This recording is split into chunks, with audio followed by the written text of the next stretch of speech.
E se Deus não existir? Então, tudo seria permitido?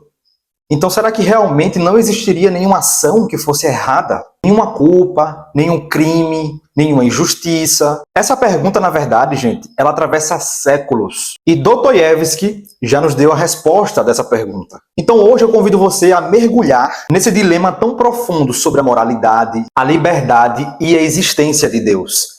Olá, o meu nome é Lucas e se você gosta de assuntos como filosofia, cristianismo e teologia, você está no lugar certo. Fyodor Dostoiévski.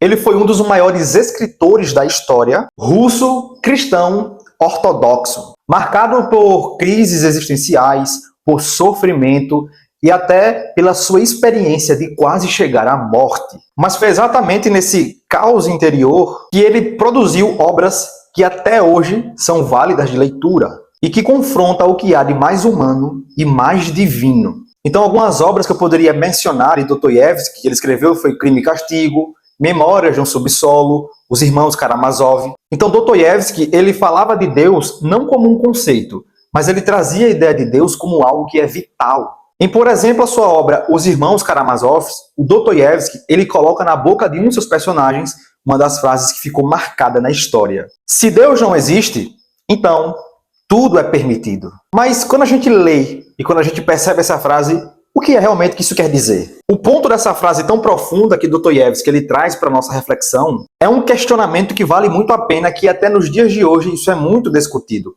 É como um questionamento que ele estivesse perguntando como justificar a moralidade sem um fundamento absoluto. Então, como é que eu consigo justificar o ato moral, a moralidade em si, se não houver um conceito absoluto de moralidade? Então, entendam que o Dostoiévski ele estava tentando trazer para nós com essa frase é que sem Deus, a moral ela se torna algo relativo e esse é um grande problema. Sem Deus, não há bem ou mal objetivo. Seria apenas preferências. Cada um tem a sua preferência. E não existiria uma moral que fosse absoluta quando tiramos Deus. Mas o ponto é, sem Deus, será que conseguiríamos viver em uma sociedade sem uma base moral absoluta? Será que na prática isso seria possível?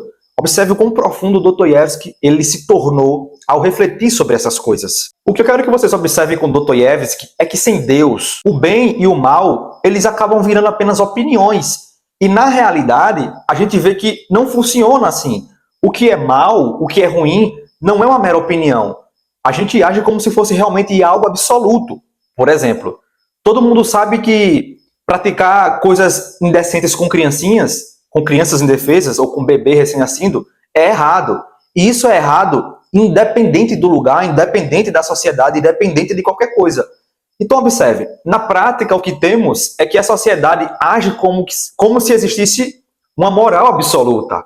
Observe, eu particularmente admiro muito o Dostoiévski porque ele percebeu que ao tirar Deus de equação, a sociedade ela começaria a colapsar moralmente. Sem uma base moral, não existiria uma sociedade. E eu preciso que vocês entendam um ponto de Dostoiévski que também é muito importante. Quando ele falava sobre essas coisas, ele não estava falando simplesmente como um religioso, querendo impor uma moral religiosa, não é nesse sentido. Ele dizia como alguém que entendia que o ser humano ele precisava de um fundamento maior do que o seu, para que ele mesmo não se perca. Então o que o Dostoiévski está imaginando é que todos os seres humanos eles precisam de uma base moral. Caso contrário, todos nós estaríamos perdidos em uma sociedade, não haveria moralidade objetiva. Existiria apenas opiniões. Então, se um cara vai lá e pratica algo ruim, rouba e mata, a minha opinião é que isso é errado. Mas a opinião de outra pessoa é que isso poderia ser certo. E como era que poderíamos viver em uma sociedade como essa? Observe que quando tiramos Deus, que é a moral absoluta, a sociedade não faz sentido. O ser humano ele não tem sentido. Então, observem, eu li aqui, do Dostoiévski, Crime e Castigo, essa obra aqui é espetacular. Mas observe, nas suas obras Crime e Castigo e Notas do Subsolo, o Dostoiévski, ele representa justamente em seus personagens alguém que tenta viver sem esse fundamento, sem o fundamento da moral.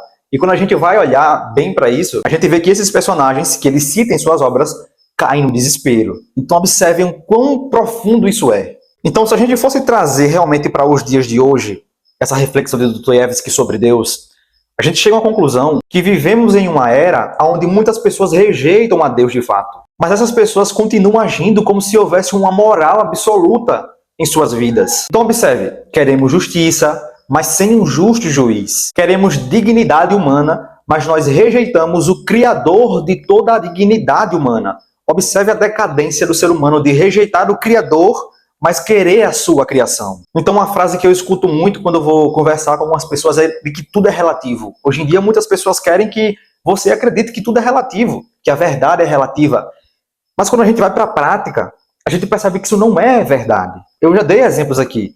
Um ato errado que alguém vai praticar é algo absoluto que é errado em todos os lugares.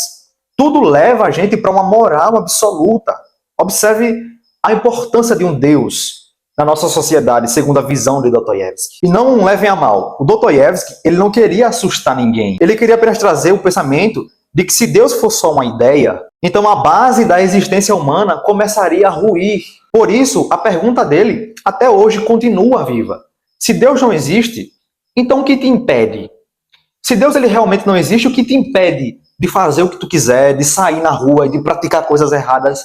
Porque mesmo você não acreditando em Deus, você tende a fazer as coisas certas. De onde vem o valor moral absoluto de fazer o que é certo? É sobre isso que ele está tentando trazer a ideia. Então, se esse tema te faz pensar um pouco, tenta curtir, comentar. Eu quero muito saber o seu comentário. Compartilha com alguém que também precisa refletir sobre isso. E eu espero que até aqui vocês tenham entendido e gostado.